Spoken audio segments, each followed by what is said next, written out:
Hey, yo, what up, guys? It's your boy Juice, aka Mr. I. You already know. If you don't know yet, then it's your chance to tap in. You know, we are back at it again for another exceptional edition of, our Live de la Casa. That is live from home. Which is all about chilling.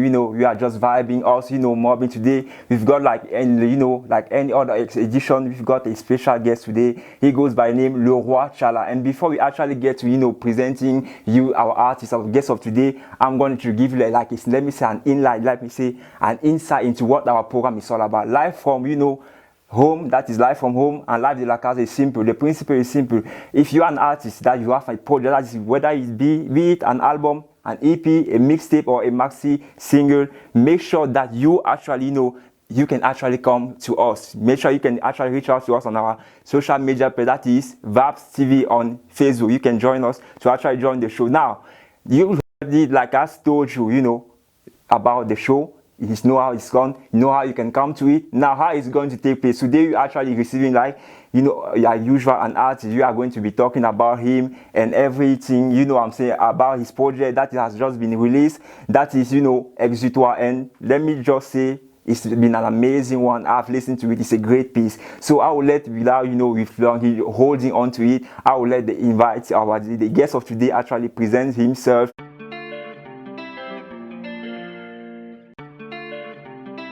Leroy Chala, how are you feeling about it? Comment yo, la famille. Salut à tout le monde, ici Leroy Chala et le Njunju. Salut à toi, bro, je vais super bien. Yes, ça se voit, tu peins la peinture. Mon frère, on se bat, on fait comme on peut. Il va se négliger. Alors, c'est ça, hein, normalement. Je vais te dire quoi. Yes. Bon, là, maintenant, aujourd'hui, nous sommes dans le cadre de l'émission en live de la Casa où c'est une affaire, on va dire, comme tu disais au début, on va dire, pas ça, c'est déjà l'insight, on va dire au début de l'émission où tu ne faisais pas de est-ce que c'est free, est-ce que c'est sérieux, et si non, c'est toujours important de savoir parce que tu sais, il y a les émissions où tu es assis comme ça, toi-même, tu sens comment il y a la tension et tout. Donc, quand tu me dis que c'est free, ça veut dire qu'on peut bavarder n'importe comment et puis ça va. C'est même ça l'idée de notre conversation, de notre échange en fait. On va discuter notamment sur ton projet qui est sorti le 11 mars 2023 cette année, un EP de 7 titres, déjà le titre Exutoire. Je ne vais pas te cacher que j'ai parcouru l'album, l'EP, j'ai parcouru de fond en comble, j'ai écouté, réécouté pour être amené à jour parce que nous sommes aujourd'hui en présence d'une royauté, du mbolé, de la musique en général, du mouvement mbolé en particulier du Cameroun. Pourquoi Leroy Chala comme nom, choix du nom d'artiste? Leroy Chala, tout simplement parce que Chala, c'est moi. Chala, c'est le nom que mon père m'a donné. Et le roi, c'est le projet derrière. Le roi, en fait, c'est le projet derrière Chala. Donc, tu vois, le projet comment?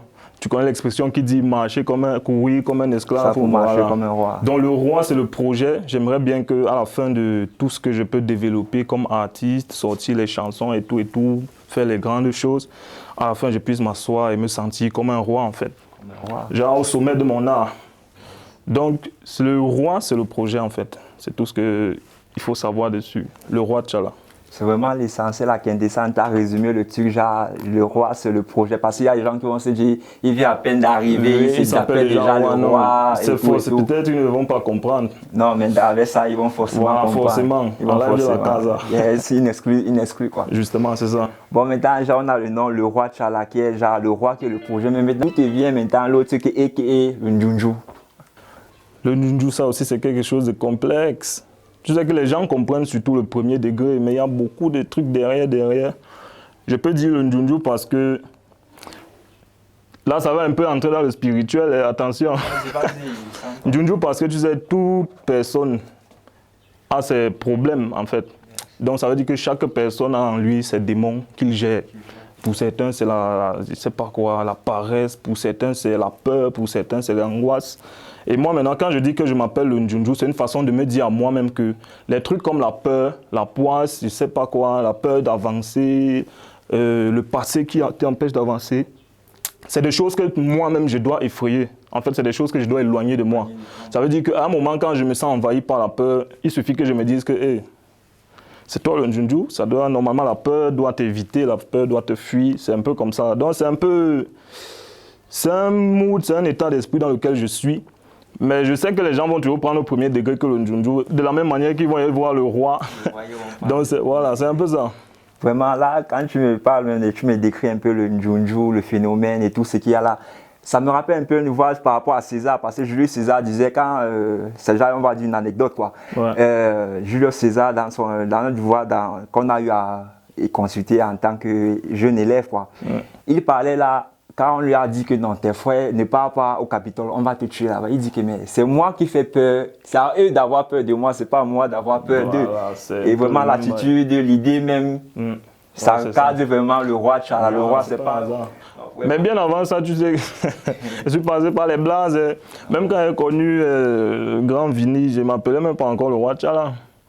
Donc tu vois que c'est avec, je peux dire, le parcours, quand tu commences à te poser la question que bon, toi c'est même qui au juste, qu'est-ce que tu veux dire aux gens, c'est là que les noms, les blases comme ça viennent, tu vois un peu. Non, ça définit même déjà la personnalité. Tu sais qu'en tant qu'artiste, on a ce qu'on dit, chacun doit, en tant qu'artiste, affirmer qui il est, d'où il vient et représenter ça. Et là, vraiment, ça dit, il n'y a jamais eu un Tchala qui chante, qui chante encore dans le groupe, qui est tout nouveau. Donc, actuellement, le Tchala le plus célèbre, je crois, c'est Tchala Essomba.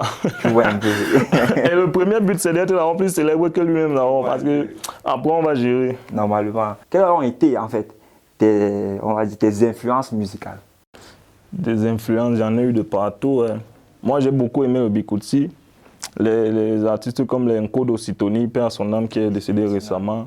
Les Mama Katino même, les Lady Ponce, ce sont les gens que j'ai beaucoup écoutés. Maintenant, j'ai aussi été dans l'école du rap. Avec les... Je me rappelle, j'ai passé même 5 ans comme ça de ma vie. Je venais voir un grand frère, je dis, grand frère, j'ai écouté tel rappeur. Mais il est fort. Le grand frère te dit que non, tu n'as même pas encore écouté. Rentre encore, tu pars chercher tel. C'est comme ça que je me suis retrouvé plongé dans le passé. Mais sinon, les artistes rap que j'ai beaucoup plus écoutés, c'est les Booba comme ça. Tu parles de toi qui a un peu été dans le rap au début.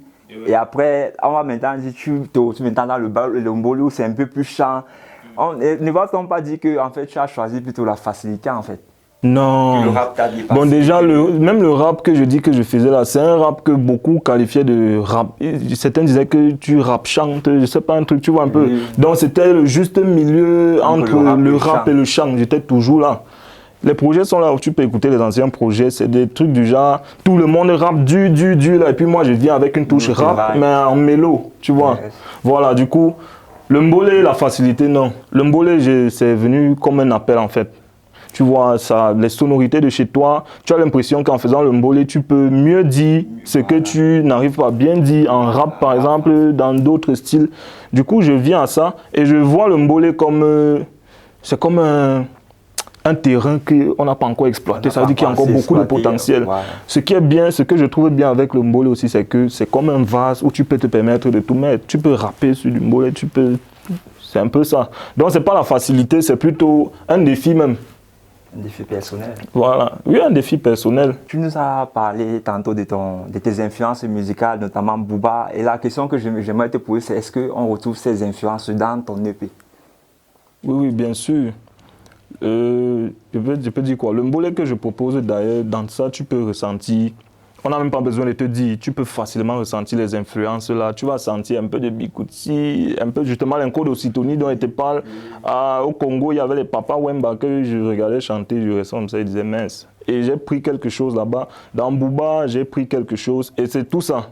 Si tu écoutes mon titre Couré par exemple, ça commence, c'est carrément, ça part dans tous les sens, genre rap, chant, avec les trucs mbolé, reggae aussi et tout. Bon, c'est ce que je propose, moi.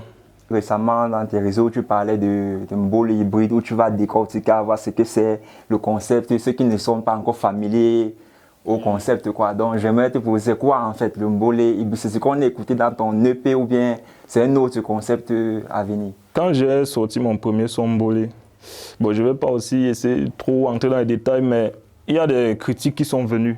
Les critiques du genre, non, lui là, ce n'est pas... Tu vois un peu les puristes, non? Oui. Les puristes se sont un peu opposés que... Ah, mais maintenant, par derrière, j'ai eu aussi des retours en mode... Gars, ton truc, c'est intéressant, gars, c'est différent, c'est nouveau et tout et tout. Et puis, l'appellation mbolé hybride, c'est même pas moi qui l'a créé. C'est que dans les bruits de couloir comme ça, là, j'ai appris que c'est comme ça qu'on m'a surnommé. J'ai donc dit que, ok, comme c'est ça, c'est intéressant comme nom aussi. On va développer dans ça et c'est comme ça qu'on va appeler le genre de mbolé que je propose. Maintenant, ton EP même, Exutoire. Moi, ce qui m'intéresse, c'est que j'ai vu déjà, quand tu vois même d'abord le titre Exutoire, tu te dis, mais tu imagines des choses. Après, quand tu écoutes, tu dis que qu'est-ce qui a motivé, qu'est-ce qui t'a motivé déjà même d'avoir fait un EP? L'année passée, on a eu à travailler sur 2-3 projets avec l'équipe. Et après, on a fait il y a eu un gros vide. Bon, c'est vrai que dans le vide, là, j'étais un peu gêné. Je voulais que les choses sortent, mais il fallait aussi prendre le temps et tout. Du coup, ça nous a pris tout le reste de l'année. On n'a pas réellement sorti des trucs. Maintenant, pour bien démarrer en force l'année 2023, et dire aux gars que ne m'oubliez pas. Ils n'ont même pas le droit de m'oublier d'abord. Voilà. On oublie un roi. Voilà, mon frère. J'ai d'abord déposé le P que voilà.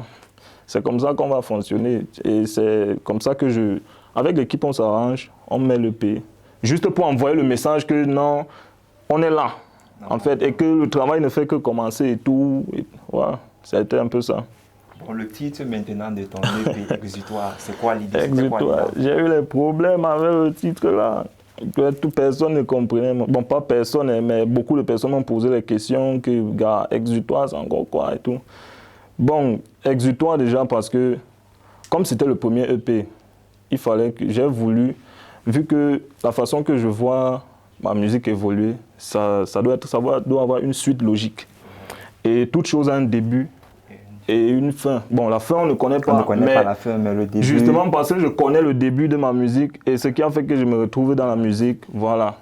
C'est donc ça qui me fait donner le titre Exutoire. Parce que Exutoire, à la base, si tu connais la définition du mot, tu vas voir qu'exutoire, c'est en fait un moyen par lequel on passe pour échapper à une situation, une souffrance, voilà. Et la musique et moi, c'est ça à la base. Tu vois un peu. Un exutoire. Voilà, un exutoire. À la base, la musique et moi, c'est ça. Parce que, bon, on va un peu éviter les oui tristes là. La matin n'était pas là. Tu sais que les Mouléens rencontrent beaucoup ça. Non, mais moi, je n'ai pas perdu mon père à 10 ans. Je n'ai pas perdu mon vieux à 10 ans, gars. Donc, c'était un peu ça, la solitude là. Je me suis retrouvé en train d'écrire. Parfois même, comme la période là, c'est Facebook qui chauffait, j'entrais dans les conversations de mon oncle chez qui dont le gars faisait le Congo ça au vieux, je le vois, il est toujours assis, il est en train d'écrire les trucs et tout. Parce que, gars, c'était un moyen pour moi, partout où on m'envoyait, je me rappelle en 3e, ma tante avec qui je restais, elle m'avait acheté les cahiers avec les couvertures dures là. Ouais, tous les cahiers là, c'était seulement les textes des chansons. Un jour, elle a découvert, elle a commencé à confisquer, elle prend et pas garder dans sa chambre. Dès qu'elle sort, moi, il pas, elle récupère. Quand elle reconfisque, elle constate que les textes ont même encore augmenté. Et pas, regarde, c'est comme ça. Donc la base, c'était juste façon de essayer d'échapper à une certaine réalité. Que voulais-tu en fait nous dire avec cette EP? Le premier but était de montrer, de parler un peu de moi. Parce qu'il ne faut pas que, en écoutant Exutoire, déjà, quelqu'un peut facilement se faire une idée de là où il vient et tout. Parce que dans Exutoire, j'ai parlé un peu des petits trucs qui m'ont marqué, trucs comme on est déjà né, et les petites choses que j'ai compris étant petit. Parce qu'il y a des trucs qu'on comprend généralement étant grand, que j'ai l'impression d'avoir compris ça très très tôt et tout. Le but, c'était un peu de montrer un peu dans quoi j'ai grandi. Justement, vu comme le titre le dit, Exutoire, dans quoi j'ai grandi, je faisais part de certaines situations que j'ai traversées. Je pense que c'était juste ça. La suite, maintenant, c'est la suite qui va nous dire, parce que la suite aussi va permettre qu'on comprenne. Comme je te dis, moi je suis quelqu'un qui calcule un peu un genre là. Voilà. Non, en t'écoutant, tu peux que te souhaiter le meilleur pour ta carrière. Parce qu'il y a généralement ceux qui entrent parce qu'ils ont la possibilité ou le talent, le don, on va dire, de chanter. Ils entrent dessus. Ils n'ont pas de carrière, plan de carrière.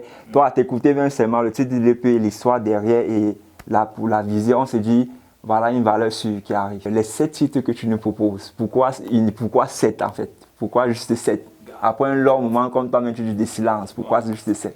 Bon, 7 parce que je me dis que 7 c'est le nombre de titres. Je ne sais pas si c'est le nombre de titres normal d'un EP ou bien, je ne sais pas. Mais 7, vu qu'on parle d'EP, et moi j'ai l'habitude de voir 7 titres. Donc j'ai seulement mis 7 titres. Là-bas, il n'y a pas trop de réflexion. Ouais. J'ai écouté vraiment le projet et du début à la fin, on doit tirer un coup de chapeau à Vladimir, mais pas Poutine. Il s'appelle Vladimir. Ouais. Il s'appelle Vladimir, mais c'est pas Poutine. Big up. Hein. Yes, big up. Vraiment, il a fait un travail de malade dans le projet. Comme tu disais, à un moment c'est reggae, à un moment c'est bikoussi, à un moment ça redevient drill. En fait, on n'a pas voulu respecter les règles. Je me dis que c'était une autre manière à nous de nous faire entendre dès le départ. Parce que tu sais, normal, quand tu vas arriver à un endroit où tout le monde est en veste, toi tu viens en jogging. Jogging, de fils. Tu vois un peu, c'était ça. Donc on est parti carrément qu'on ne respecte aucune règle. Et puis ça a parlé, ça a attiré l'attention des gens qu'on voulait. Maintenant, il est question d'évoluer.